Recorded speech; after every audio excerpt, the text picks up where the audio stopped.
जयाचा जनी जन्म नामार्थ झाला, जयाने सदा वासनामात केला.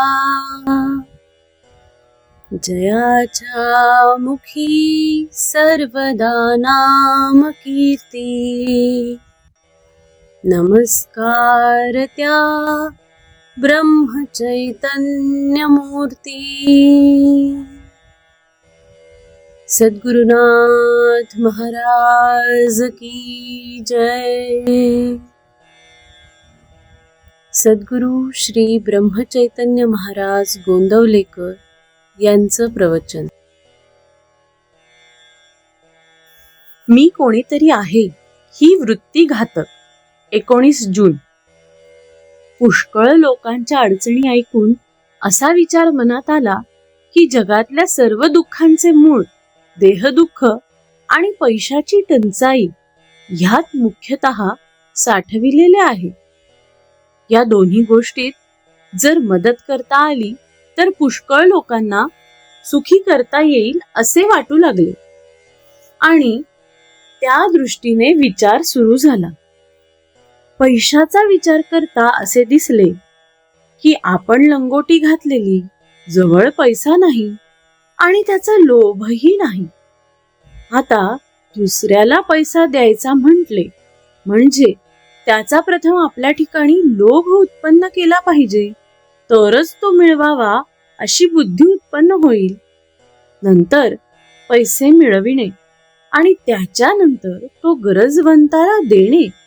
पण हे करणे वाटते तितके सोपे नाही, कारण दुसऱ्याला देण्याकरिता पैसा मिळवावा म्हणून जो लोभ प्रथम आपल्या ठिकाणी उत्पन्न केला तोच पैसा सोडताना आपल्या आड येईल आणि दुसऱ्याला पैसा देण्याची बुद्धी मारील. म्हणजे परिणाम असा होणार की दुसऱ्याला पैसा तर देता आला नाहीच, पण आपल्या ठिकाणी मात्र आधी नसलेला पैशाचा लोभ उत्पन्न झाला. यात दुसऱ्याचे काम तर नाहीच आणि स्वतःचे मात्र नुकसान झाले. दुसरी बाब देह दुःखाची. ज्याची देहबुद्धी मेलेली आहे त्याला दुसऱ्याच्या देह दुःखाची जाणीव होऊ शकत नाही.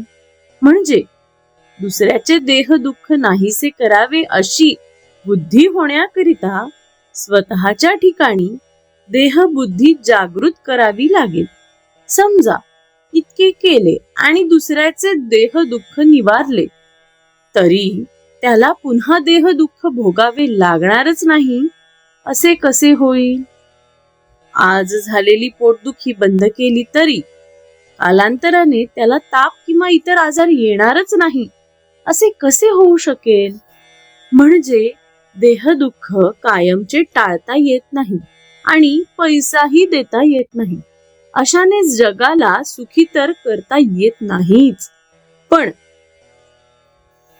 आपल्या स्वतःच्या ठिकाणी मात्र नसते दोष उत्पन्न केल्यामुळे स्वतःची अवनती केल्यासारखे होऊन नुकसान मात्र पदरात पडते.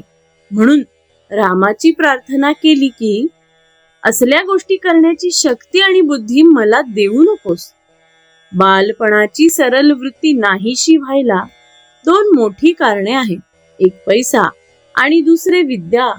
दोन्ही पासून मी कुणीतरी श्रेष्ठ आहे ही वृत्ती उत्पन्न होते आणि ती घातक असते. मी कुणीतरी आहे असे वाटण्यापेक्षा मी कुणाचा तरी आहे असे वाटणे हिताचे आहे. जगातले अत्याचार, अनिती, अधर्म, असमाधान या सर्वांचे कारण हेच की मनुष्य जास्त लोभी झाला आहे. देवाची ज्याच्यावर कृपा आहे त्याला तो पोटापुरता पैसा देतो, पण ज्याची परीक्षा पाहायची आहे त्याला भगवंत जास्त पैसे देतो.